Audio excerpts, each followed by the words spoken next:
지금 우리나라를 비롯한 세계의 현실은 실로 무섭고 놀랄만한 일들로 가득 차 있습니다. 국내에서는 하루가 다르게 급등하는 물가와 경제 위기로 인해 국민 모두가 걱정하고 불안해하고 있습니다. 또한 불안정한 국내의 정치적 상황과 겪어보지 못했던 무역 적자 등으로 인해 사회적 불안감과 불신감, 분노 등으로 우리들의 마음은 상처받고 정신이 혼미해지며 판단력이 무뎌지는 지경에 이르렀습니다. 해외에서는 러시아가 일으킨 우크라이나 전쟁과 이로 인한 무고한 민간인들의 대량 학살과 전 일본 총리의 암살 등 충격적이고 걱정스러운 일들이 매일 언론에 대서특필되고 있는 상황입니다. 이럴 때 우리는 시험에 빠지기 쉽사오니 주여 우리의 몸과 마음과 심령을 지켜 보호하여 주시옵소서.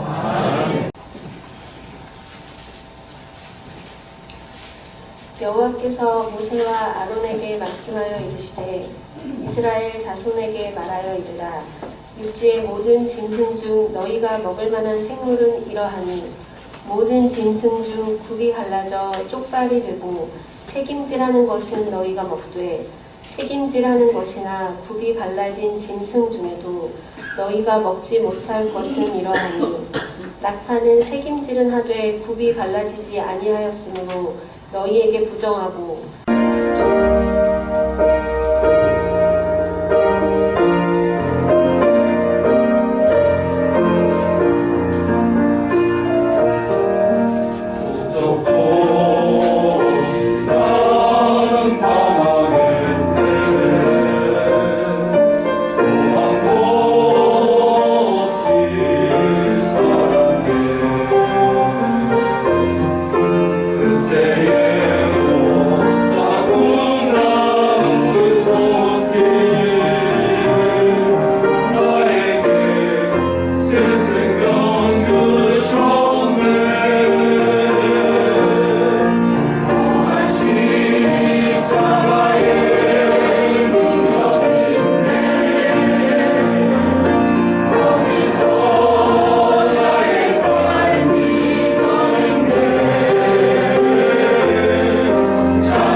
전까지만 해도 사물을 보는 관점이 대단히 편리했어요. 이 과학자들은 뭐라고 이야기하냐면은, 과학자들은 1905년 이 논문이 발표됐을 때 기적의 한 해라고 합니다. 여러분 잘 아시는 아인슈타인 박사가 그 일반 상대성 이론이라고 하는 논문을 발표할 때에 과학자들이 뭐라고 이야기하냐면 기적의 한 해다. 그러면서 이 과학자들의 평가가 뭐냐면은 이 상대성 이론 덕분에 하나님과 같은 관점에서 세상을 보게 되었다. 과학자들이 그러는 거예요. 현대의 사자는, 현대의 이 성직자는 과학자라고 하는 말도 있지 않습니까? 아인슈타인 덕분에 하나님과 같은 관점에서 세상을 바라보게 되었고, 그리고 이 아인슈타인의 상대성 이론 때문에 미천한 인류가 우주를 보는 우주의 비밀을 파헤칠 수 있다. 이것은 하나님의 영역을 침범한 사건이다 라고 이야기합니다. 그리고 전체 인류에게 하나님 다음으로 엄청난 영향력을 준 것이 바로 이 이론이다 라고 말합니다. 과학자의 한 이론이 세상을 바꿔놓았다라는 거죠. 아인슈타인 대단한 사람이죠. 상대성 이론과 그리고 양자론이라고 하는 물리학이 사실상 우리가 사는 현대 전화연합이라는 우리는 이 모든 문명의 혜택을 만들었다 해도 과언이 아닙니다. 그래서 1905년을 기적의 해라고도 하죠. 근데 이런 위대한 과학자들을 한번 알아보면요, 마이콜스라고 하는 사람, 이 사람은 폴란드계 미국 사람인데 정통 물리학의 토대를 놓은 사람입니다. 닐스 보어라고 하는 사람이 있는데요, 이 사람은 덴마크 역사상 가장 위대한 양자 역학계의 큰 별이라고 평가를 받죠. 그리고 볼프강 파울이라고 하는 사람은 오스트리아의 천재 물리학자입니다. 막스 보버는 독일의 물리학자이고, 요한 폰 노이만은 미국의 컴퓨터의 아버지라고 불리고 있습니다. 컴퓨터의 아버지. 그리고 로버트 오펜하이머는 끔찍하지만 원자탄의 아버지라고 불리고 있습니다. 그레고리 펠레만은 러시아의 수학 천재로 수학자입니다. 옛날에는 수술을 할 때 피가 부족하면은 아베 수상도 과다출혈, 원래 사인이 과다출혈로 사망했다고 하는데, 옛날에 100년 전에는 염소피를 수혈했어요. 염소피. 살았겠어요? 죽었겠어요? 죽었죠. 그래서 오스트리아 출신 란트슈타이너라고 하는 의사가 처음으로 혈액형을 발견합니다. 1901년. 수십억 명의 인류의 생명을 구한 사람으로 평가되고 있죠.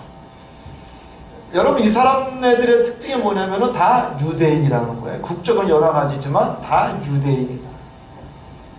유대인의 이야기는 제가 유대인에 관한 책이 몇 권 있어요. 재밌어요. 항상 신비롭고 흥미로운 테마가 바로 유대인의 이야기입니다. 세계 민족의 대이동이라고 하는 책을 읽다 보니까 마지막 챕터가 유대인에 관한 이야기가 있더라고요. 그래서 제가 아는 이야기지만 또 봐요. 재밌어서. 유대인, 그 책에도 나오더라고요. 세계에서 가장 똑똑한 민족. 노벨상의 20%, 0.2%의 인구가, 2%의 인구가 노벨상의 20%를 차지한 똑똑한 민족.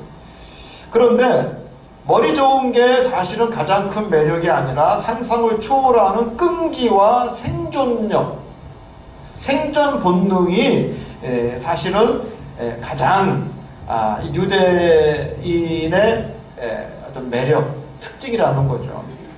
1900년 동안 세계 각지로 나라 없이 떠돌아다니면서 그들은 소멸되지 않고 살아남습니다. 대단하죠. AD 70년 그리고 136년 두 차례의 로마 제국과의 항전이 있었어요. 항전의 이유가 뭐냐? 자기들 율법과 또 자기들의 이 예배를 로마 제국인이 무시하고 다 헬라화 하려고 하니까 소위 그 폭동이 일어나면서 항전이 일어납니다. 로마 제국에 대한 항전.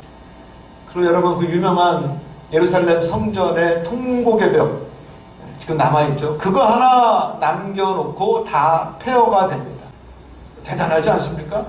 어쨌든 거의 1900년 동안 나라 없이 떠돌아다녔는데 심지어 중국 상해에도 수만 명이 피난와서 살 정도로 나그네 살이를 했지만 동화되지 않고 소멸되지 않고 그 민족성을 지킨 것은 세계 민족 역사상 유일무이한 기적과 같은 사건이라고 하는 평가가 있습니다.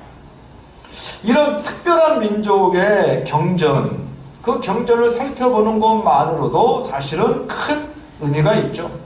여러분, 이스라엘 민족을 이렇게 특별하게 만든 것은 성경입니다. 다른 말로 하면 율법이라고 볼 수 있죠. 율법. 이 율법 때문에 그들은 스스로 고립되고 올무가 되었지만 결코 포기하지 않았다. 무슨 얘기냐? 여러분, 1900년 동안 나라 없이 떠돌면서 어떨 때는 아프리카, 어떨 때는 유럽, 어떨 때는 러시아 떠돌며 살면서 그곳에서도 그 율법 때문에 스스로 고립되는 거예요. 율법 때문에 그 사람들하고 같이 어울릴 수가 없어요. 왜? 음식이 달라요. 그들의 음식은 결코 입에도 되지 않습니다. 그리고 유대인들의 특징이 뭐예요? 이방인을 뭐라 그랬어요? 개. 완전히 개무시하니 이방인들이 좋아할 리가 없죠. 아니, 떠돌이 주제에 집시 같은 인생들이 오히려 본토 사람들을 무시하니 이 율법 때문에 스스로 고립되고 올무가 되었지만 그들은 절대 그 율법을 포기하지 않았다. 이 2000년 동안 율법을 고집스럽게 지켜내느냐고 그들이 치러낸 대가는 엄청나고 가혹했습니다. 모든 재산을 탈취당하고 살던 곳에서 쫓겨나고 추방당하고 심지어 목숨을 빼앗겼지만 그들은 율법을 지켜냈습니다. 이들이 이처럼 버틸 수 있었던 것은 그들 스스로 우리는 선민이라는 거예요. 선민의식. 그리고 선민은 반드시 율법을 행해야 한다라고 하는 원칙이 있었어요. 이것이 그들의 생존 본능의 원동력이 되었지만 한편으로는 고통의 역사를 만들어내는 원인이기도 했습니다. 여러분, 우리가 객관적으로 보면요, 이 유대인들의 선민의식 결과적으로 유대인들에게 좋은 결과를 주지 못했다라고 생각하지 않습니까? 그들의 이 오만한 선민의식 때문에 유대인들은 정말 끔찍한 핍박을 받습니다. 히틀러한테 600만 명 죽은 것 그 외에도 사실은 유럽의 모든 유대인들의 역사가 수만 명, 심지어 60만 명 이상씩 죽어나가는. 무엇 때문에? 바로 이 선민의식과 율법 때문에. 이 선민의식이 그들의 민족 정신의 근간이 되긴 했지만 이것 때문에 세계 어디에서도 환영받지 못하는 민족이 되었습니다. 이런 놀라운 유대인들의 저력, 정말 우리 인간의 상식과 역사로는 이해하기 어려운 그들의 모습입니다. 이 선민의식은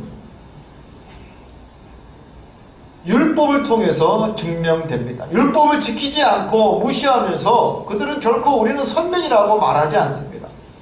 내가 유대인이라면 반드시 율법을 지키고 율법을 지킨다라면 선민, 하나님의 택한 특별한 민족이라는 자부심이 있는 거예요.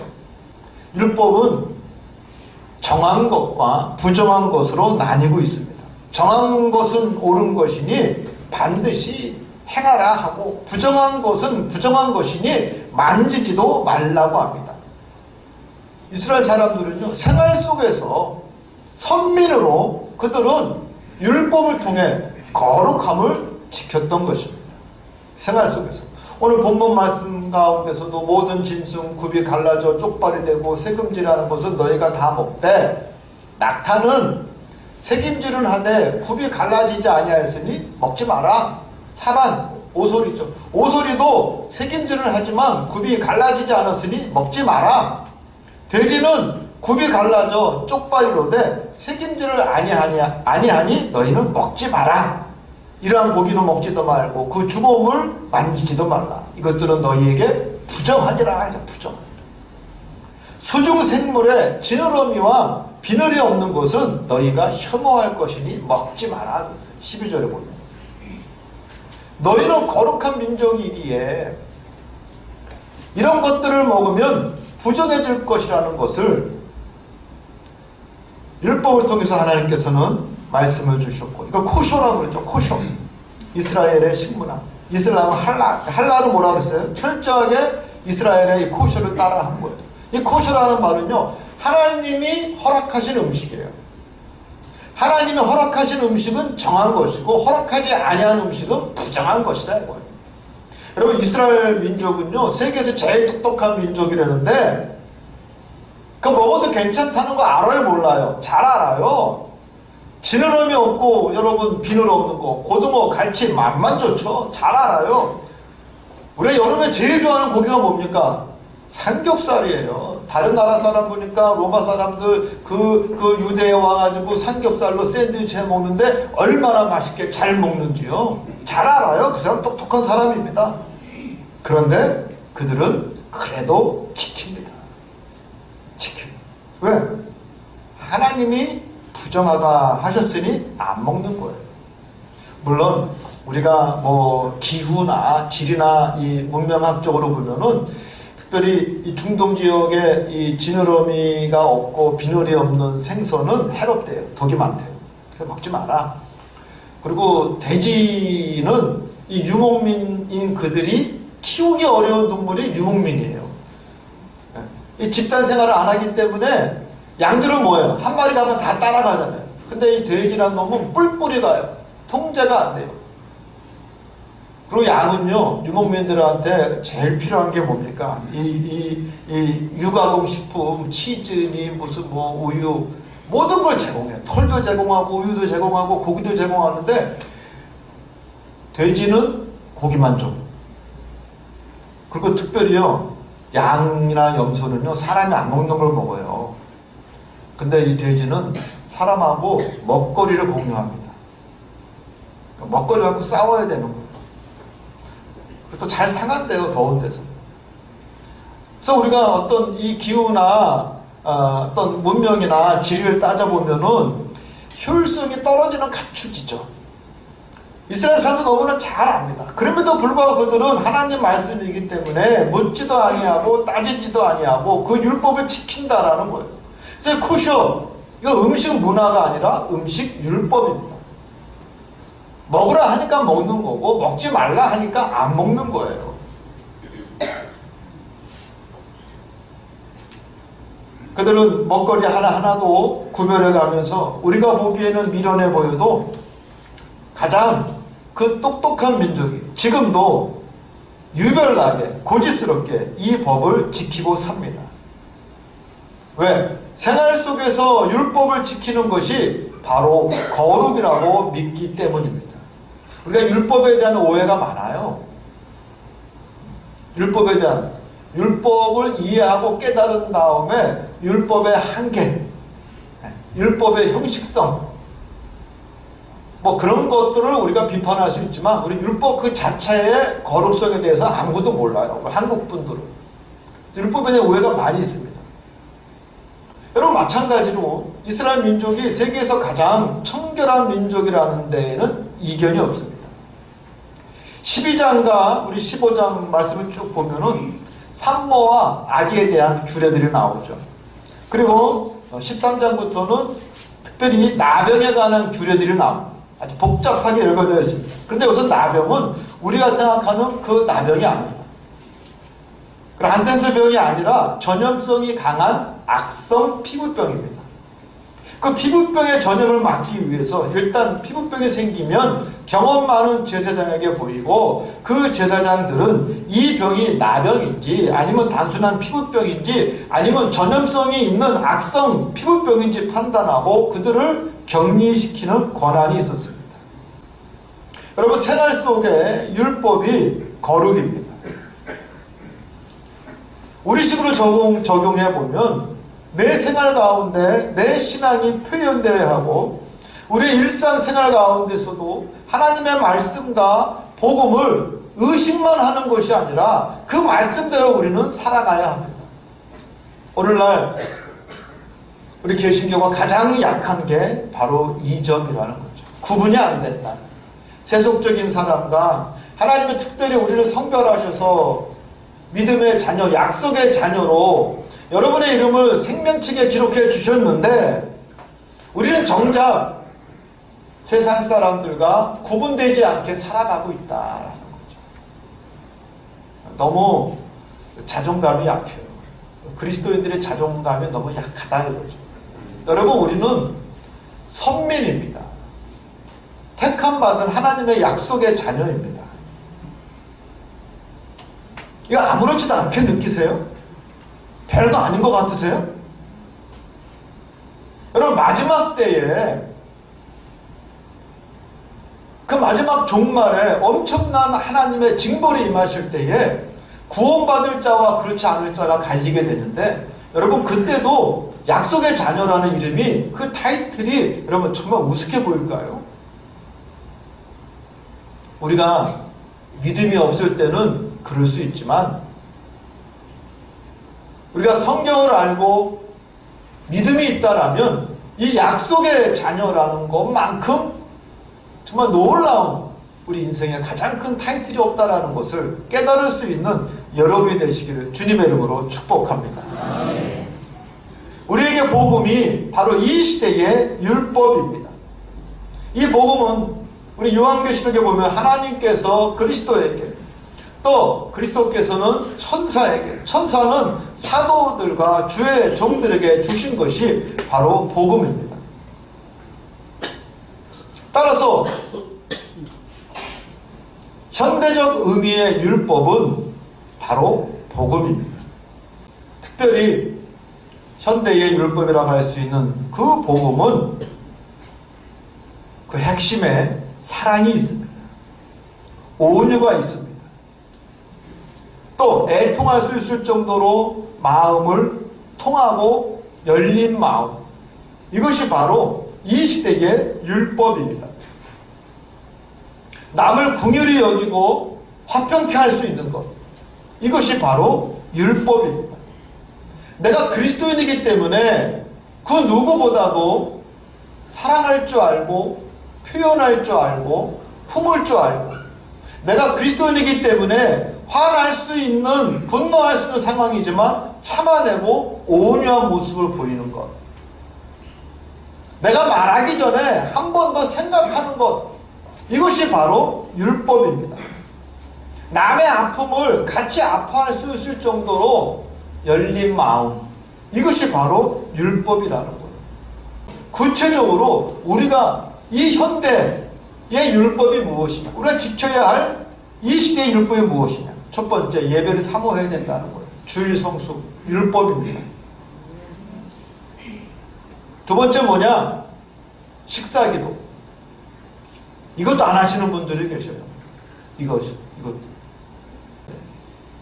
그리고 자발적인 봉사와 헌신, 또 최소한의 경건생활, 이것이 이 시대의 율법입니다. 여러분, 최소한의 경건생활이 무엇인지 여러분 아실 줄 믿습니다. 지나친 그 무엇, 이것은 절제하고 삼가할 줄 알아야 돼요. 그리고 최소한의 기도생활, 여러분 가정에서도 아침 저녁으로 혹은 직장에서도 그 시간 되면 기도하는 것, 주일 성수하십시오. 자발적인 봉사와 헌신, 최소한의 경건생활, 그리고 이기적 삶이 아닌 이타적 삶, 그리고 양심과 정직입니다. 여러분, 예수 믿는다고 하면서 남을 속인다, 사기친다 있을 수 있습니까? 아니죠. 양심과 정직입니다. 사랑하는 성도 여러분, 누가 봐도 우리 중앙교회 성도님들은 사랑과 온유함이 있고 결코 싸나워서는 안 됩니다. 있고 어딜 가나 화평을 만들어낼 수 있는, 또한 내 내면의 상처를 남을 공격하는 것으로 만드는 것이 아니라 스스로 자기의 상처를 다스릴 줄 아는 성숙한 인격의 사람, 남을 불쌍히 여길 줄 알고 양심이 있고 정직한 삶을 일상에서도 펼쳐낼 수 있는 사람, 여러분 이 사람이 바로 율법적 사람입니다. 이 시대에 우리 그리스도인들이 복음이라고 하는 율법을 상실하게 되면 교회는 망합니다. 바라기는 우리 중앙교회 성도 여러분, 복음이라고 하는 율법을 지켜내므로 하나님 앞에 인정받을 수 있고 생명책에 기록될 수 있는 여러분의 이름이 되기를 주님의 이름으로 축복합니다. 기도하겠습니다. 할렐루야. 하나님,